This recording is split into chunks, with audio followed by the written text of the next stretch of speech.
اعوذ باللہ من الشیطان اللعین الرجیم بسم اللہ الرحمن الرحیم وبہ نستعین وہو المعین اللہم قوّنی فیہ علی اقامت امرک وازقنی فیہ حلاوت ذکرک واوزعنی فیہ لأداء شکرک بکرمک واحفظنی فیہ بحفظک وسترک یا ابصر الناظرین اللہم صل علی محمد وآل محمد وعجل فرجہ۔ رمضان المبارک کے اس بابرکت مہینے میں ہم آپ کی خدمت میں رمضان المبارک کے ہر دن سے متعلق دعا کا ذکر کر رہے ہیں، اور آج ماہ مبارک رمضان کے چوتھے دن کی دعا لے کر آپ کی خدمت میں حاضر ہوئے ہیں۔ حضرات معصومین علیہم الصلاۃ والسلام اس چوتھے دن روزے داروں کو یہ تعلیم دے رہے ہیں کہ ہر نماز کے بعد خداوند متعال سے یہ التجا کرے۔ وہ التجا کیا ہے؟ وہ التجا یہ ہے کہ خدا سے نماز کے بعد یہ تقاضا کرے کہ اللہم قوّنی فیہ علی اقامت امرک، اے میرے معبود آج کے دن مجھے تو اپنے حکم کی تعمیل کی اور اطاعت کی طاقت عطا فرما۔ یعنی خداوند متعال سے ہم طاقت طلب کر رہے ہیں کہ رمضان المبارک کے اس بابرکت مہینے میں ہمیں عبادت کی طاقت عطا فرما، ہمیں اپنے امر کی طاقت عطا فرما۔ اور اللہ کا امر کیا ہے؟ اللہ کا امر یہی ہے کہ انسان اس کی اور اس کے حبیب کی اور اس کے اولیاء کی اطاعت کرے، ان کا مطیع ہو، اپنے قول سے، اپنے فعل سے، اپنے تمام اعضاء و جوارح سے ان کے آگے سر تسلیم خم کر دے اور ان کی اطاعت کرے۔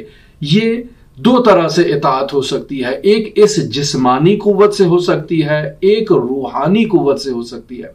انسان جسمانی قوت میں محدود ہے، بہت کم اطاعت کر سکتا ہے، لیکن روحانی قوت اگر اس کے شامل حال ہو جائے تو انسان کی توفیقات میں اضافہ ہو جاتا ہے۔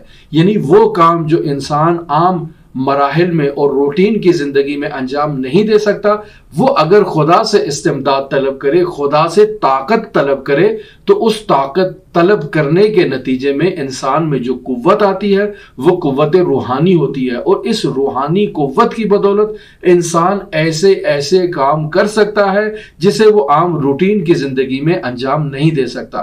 یعنی اگر انسان عام روٹین کی زندگی میں روزہ نہیں رکھ سکتا تو خدا کی طاقت سے وہ روزہ رکھنے کے قابل ہو جائے گا۔ بعض لوگ سوال پوچھتے ہیں، ابھی کل ہی ہم سے کسی نے سوال پوچھا کہ بچی چھوٹی ہے اور وہ روزہ رکھنے کی توان نہیں رکھتی ہے، یعنی اگر اس کو روزہ رکھوایا جائے تو ضعیف ہو جائے گی، کمزور ہو جائے گی۔ فقہی اعتبار سے یہاں پر اس کو چھوٹ دی گئی ہے، یعنی اگر وہ روزہ نہ رکھے، یعنی اس کے لیے اگر روزہ رکھنا مشقت کا باعث ہو، اس کے لیے تکلیف کا باعث ہو، اس کی جسم کو تکلیف پہنچائے اور مزید کمزوری کا باعث بنے، تو ایسے میں وہ روزے کو ترک کر سکتی ہے، اور ہر روزے کے بدلے میں اسے کفارہ ادا کرنا ہوگا۔ ہاں، اگر وہ آئندہ سال روزے کی توان رکھ لے اور روزے کی توان اس میں آ جائے تو وہ اس روزے کی قضا کرے، لیکن اگر اس میں توان نہیں آتی ہے اور آئندہ سال بھی وہ ماہ مبارک رمضان تک کمزور رہتی ہے تو اس پر یہ قضا بھی واجب نہیں ہے۔ یہ فقہا کا فتویٰ موجود ہے، لیکن اگر یہی بچی خداوند متعال سے التجا کرے، اللہم قوّنی فیہ علی اقامت امرک، اے میرے پروردگار تو اس ماہ مبارک رمضان میں مجھے اتنی طاقت عطا کر دے کہ میں تیرے روزے رکھنے کی اور تیری عبادت کرنے کی توان پیدا کر لوں، کیونکہ میں کمزور ہوں، میں ضعیف ہوں، میں نحیف ہوں، میں روزہ نہیں رکھ سکتی، لیکن اگر تو مجھے طاقت دے گا تو میں یہ تمام مہینے لگاتار باقاعدہ طور پر روزہ رکھ سکتی ہوں۔ تو خداوند متعال اس کو طاقت دے گا، اور ہم مشاہدہ کرتے ہیں اپنی زندگی میں ایسے ایسے بچے چھوٹے روزہ رکھتے ہیں کہ جن کے آدمی دیکھنے سے یہ تصور کر لیتا ہے کہ اس نے یہ روزہ کیسے رکھا ہوگا۔ وہ روزہ اس بچے نے خداوند متعال کی دی ہوئی توانائی سے اور قوت سے رکھا ہے۔ تو اسی طرح ضعیف افراد، وہ افراد جو مسن ہیں اور روزہ رکھنے کی توانائی نہیں رکھتے ہیں، اگر وہ خداوند متعال سے استمداد طلب کریں اور خداوند متعال سے اس قوت کا مطالبہ کریں تو خداوند متعال ان میں یہ قوت عطا کرے گا انہیں کہ وہ روزہ رکھ سکے، 70 سال ہوں، 80 سال کے ہوں، 90 سال کے ہوں، خداوند متعال کی دی ہوئی طاقت سے وہ یہ تمام امور انجام دے سکتے ہیں۔ اسی وجہ سے تو ہم کہتے ہیں لا حول ولا قوت الا باللہ۔ یہ فلسفہ لا حول ولا قوت یہی ہے کہ انسان صرف اللہ کی قوت اور اللہ کی طاقت پر توکل کرتے ہوئے اس سے طاقت اور اس سے قوت کا مطالبہ کرے۔ میرے پاس جو یہ جسم کے اندر قوت ہے، میرے پاس جو یہ جسم کے اندر طاقت ہے، یہ قوت اور طاقت محدود ہے۔ میں اس محدود قوت اور طاقت سے بہت سے ایسے کام نہیں کر سکتا جو اس کی دی ہوئی طاقت اور اس کی دی ہوئی قوت سے انجام دے سکتا ہوں۔ لہٰذا ہم تاریخی متون میں بھی اس چیز کو دیکھتے ہیں کہ حضرت سید الاوصیاء علیہ آلاف و تحیت و ثنا کے پاس جب سائل آتا ہے اور دیکھتا ہے کہ حضرت سید الاوصیاء وہ خشک روٹی کو اپنے گھٹنوں پر رکھ کر توڑ رہے ہیں اور پھر اس کو پانی میں ڈبو کر یا کسی چیز میں ڈبو کر اس کو نرم کر کے کھا رہے ہیں، پوچھا جاتا ہے کہ آپ تو وہی حضرت علی ہیں، وہی سید الاوصیاء ہیں جنہوں نے خیبر کے قلعے کے اس دروازے کو اٹھا کر باہر پھینکا، تو فرمایا کہ وہ قوت ربانی سے تھا، یہ قوت انسانی ہے۔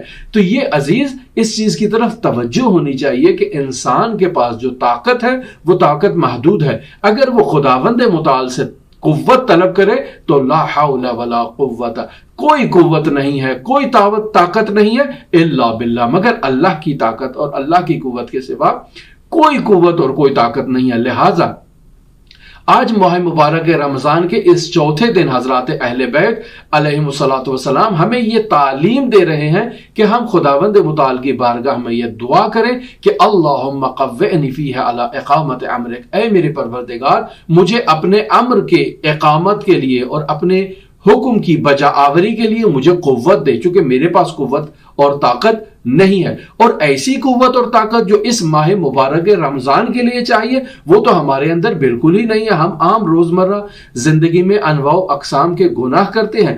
اگر صرف خداوند متعال ہمیں کہے کہ تم نے کھانا نہیں ہے، تم نے پینا نہیں ہے، تو مسئلہ نہیں ہے، کھانا پینا ہم چھوڑ دیتے ہیں صبح سے مغرب تک۔ لیکن اگر ہمیں کہا جائے کہ تم اعضاء و جوارح کا بھی روزہ رکھو تو یہ طاقت فرسا کام ہے۔ ہم روٹین میں وہ تمام کام کرتے ہیں جو ہمیں نہیں کرنے چاہیے، اب ان کو ترک کرنے کے لیے وہ بھی ماہ مبارک رمضان میں اچانک ان کو ترک کرنا ہے، وہ بھی 30 دن کے لیے، نہ زبان سے جھوٹ بولنا ہے، نہ زبان سے تہمت لگانی ہے، نہ آنکھ سے کسی گناہ کو انجام دینا ہے، نہ کان سے کسی گناہ کو سننا ہے، نہ ہاتھوں سے کسی گناہ کو انجام دینا ہے، نہ پاؤں سے کسی گناہ کو انجام دینا ہے اور کسی گناہ کے لیے حرکت کرنی ہے۔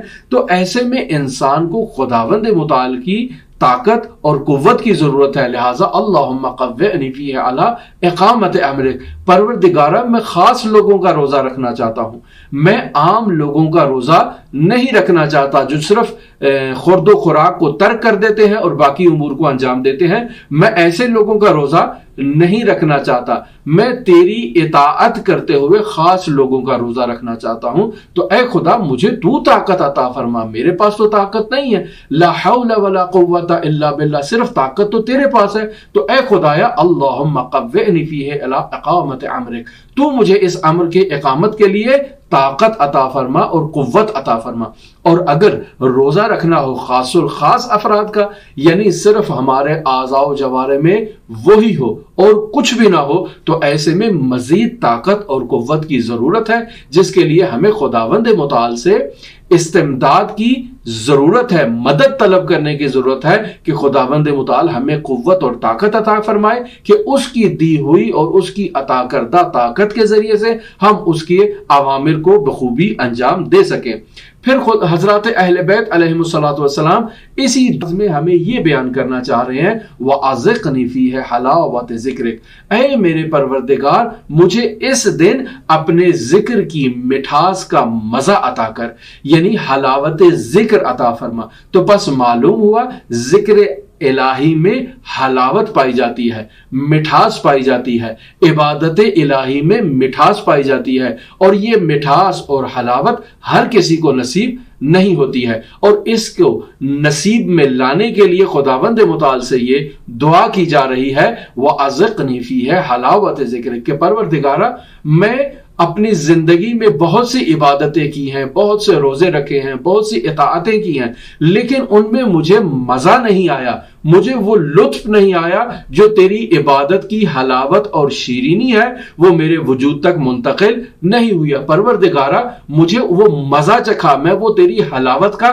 مزہ چکھنا چاہتا ہوں جو علی ابن ابی طالب چکھا کرتے تھے, جو زین العابدین چکھا کرتے تھے. مولا مجھے وہ اطاعت کا مزہ چکھا. تو ایسے میں وہ اطاعت کا مزہ چکھنے کے لیے انسان کے لیے ضروری ہے کہ وہ خداوند متعال کا مطیع ہو اور خداوند متعال سے استمداد طلب کرے. میں یہاں ایک حدیث آپ کی خدمت میں نقل کرتا ہوں جسے حضرت امام جعفر صادق علیہ آلاف و تحیت و ثنا سے اصول کافی جلد نمبر 1 صفحہ نمبر 46 میں درج کیا گیا ہے.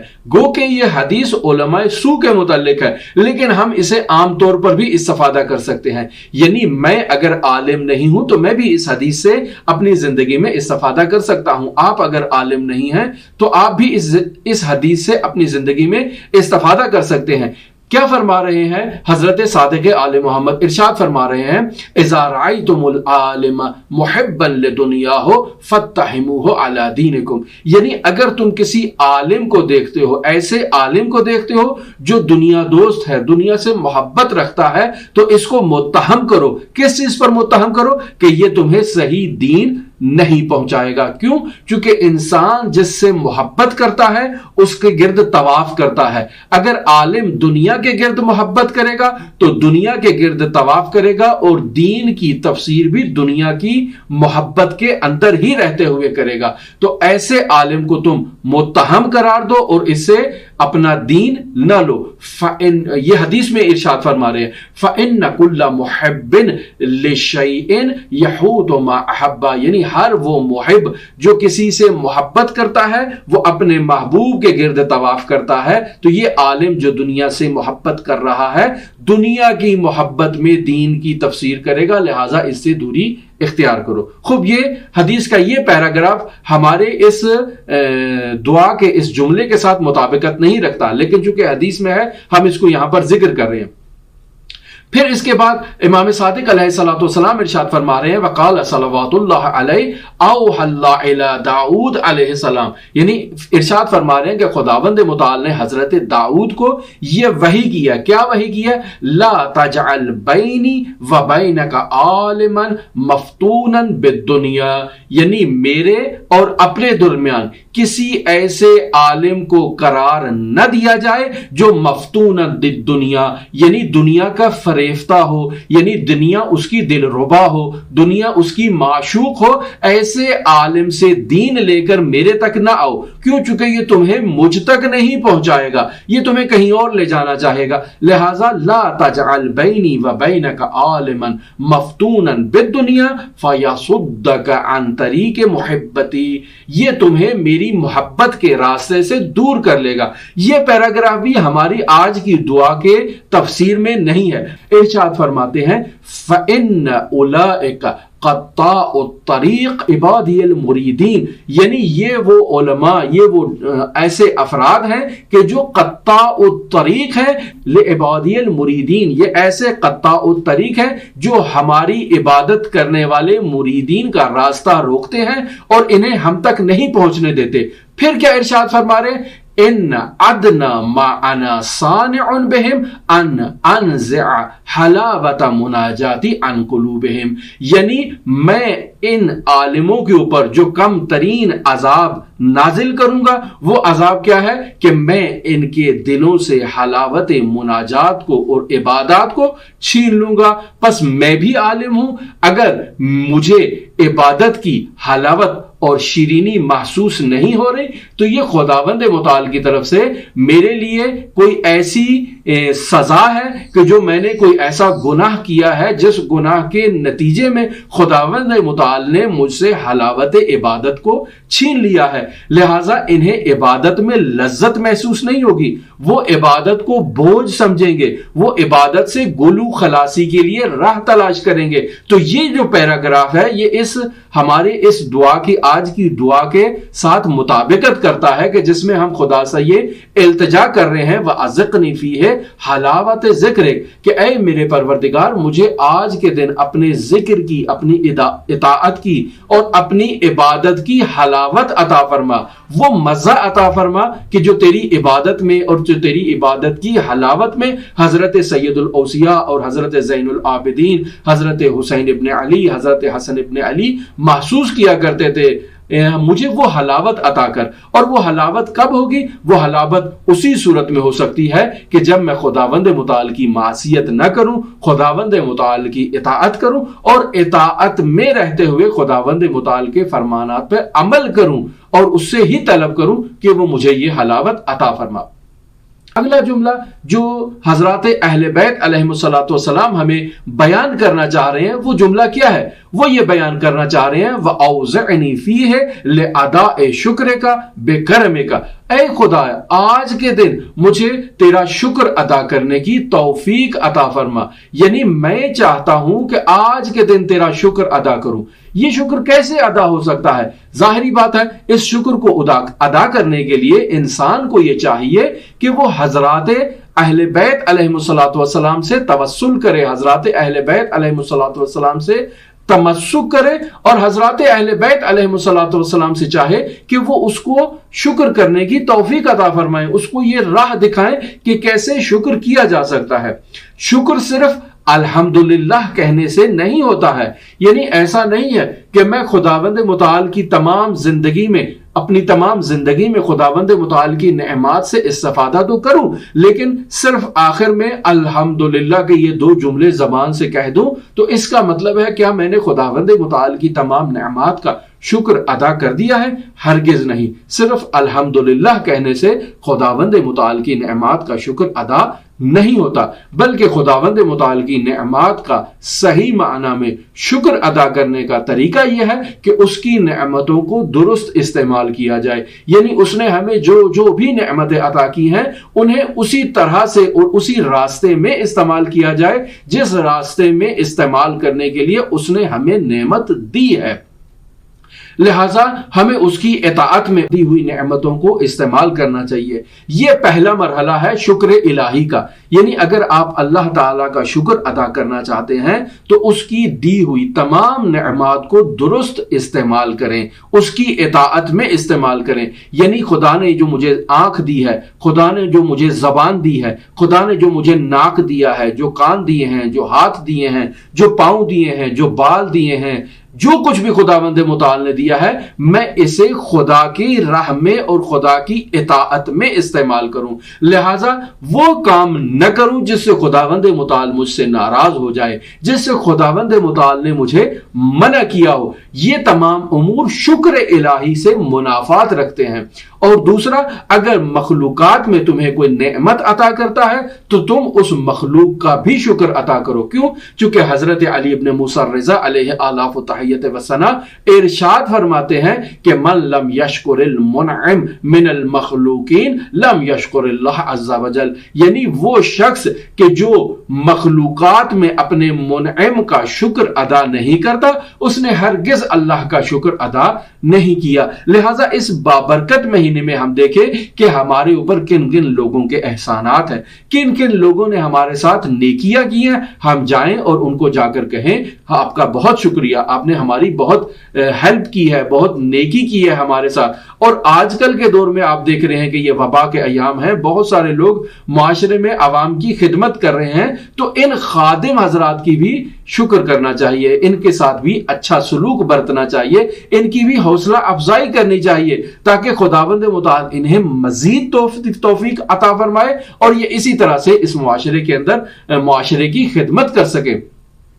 لہٰذا خدمت گزاروں کا شکریہ ادا کرنا یہ بھی شکر خداوند متعال کے مصادیق میں سے ایک مصداق ہے۔ پھر اس کے بعد حضرات اہل بیت علیہم السلام آج ہی کے دن اس دعا میں ہمیں یہ تعلیم دے رہے ہیں وَحْفَظْنِي فِيهِ بِحِفْظِكَ وَسَتْرِكَ یا ابصر الناظرین، اور مجھے اپنی پردہ پوشی اور نگہداری میں محفوظ رکھ، یعنی میری حفاظت کر، میرے گناہوں پر تو پردہ ڈال دے اور تو سب سے زیادہ دیکھنے والا تیز بین ہے۔ اگر رمضان المبارک میں ہم خداوند متعال سے یہ التجا کریں کہ اے خدایا مجھے گناہوں سے محفوظ رکھ، تو میری حفاظت کر، اور صرف تو ہی مجھے محفوظ رکھ سکتا ہے، اور تو ہی تیز بین ہے، تو ہی دیکھنے والا ہے، یعنی میں وہ گناہ جو اپنی زندگی میں انجام دے رہا ہوں کوئی مجھے نہیں دیکھ رہا ہے، میں خلوت میں انجام دے رہا ہوں لیکن تو دیکھ رہا ہے،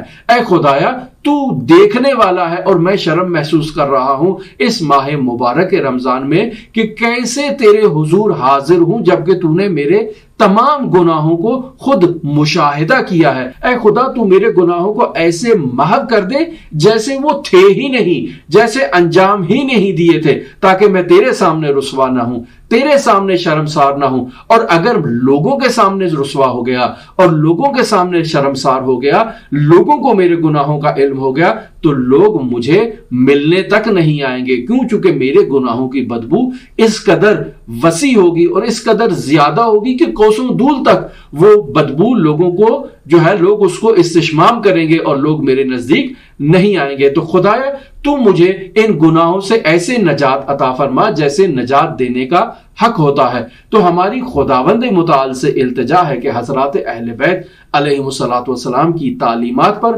ہمیں صحیح معنی میں عمل کرنے کی توفیق عطا فرمائے، اور انہی دعاؤں سے جو حضرات اہل بیت علیہ الصلوۃ والسلام کے اسرار اور خزائن ہیں، جو حضرات اہل بیت علیہ الصلوۃ والسلام نے الہی تعلیمات سے نچوڑ کے ہمیں عطا کیے ہیں، تاکہ ہم خداوند متعال سے ان کی عطا کردہ دعاؤں کے ذریعے سے خدا کو مخاطب ہوں اور خدا سے دعا کریں کہ خداوند متعال اس بابرکت مہینے میں ہمیں وہ قوت عطا فرمائے۔ اللہم قوعنی فیہ علی اقامت امرک، اے میرے پروردگار مجھے قوت عطا فرما تاکہ میں تیری اطاعت اور تیری عبادت کر سکوں، روزہ رکھ سکوں اور معصیت سے دور رہ سکوں۔ وَأَذِقْنِي فِيهِ حلاوت ذکرک، اور آج ہی کے دن مجھے اپنے ذکر کی حلاوت کو اور شیرینی کو عطا فرما، اور میں چکھ سکوں اس شیرینی کو جسے علی ابن ابی طالب نے، جسے حسنین شریفین نے، جسے زین العابدین نے، جسے حضرات ائمہ معصومین علیہ السلام نے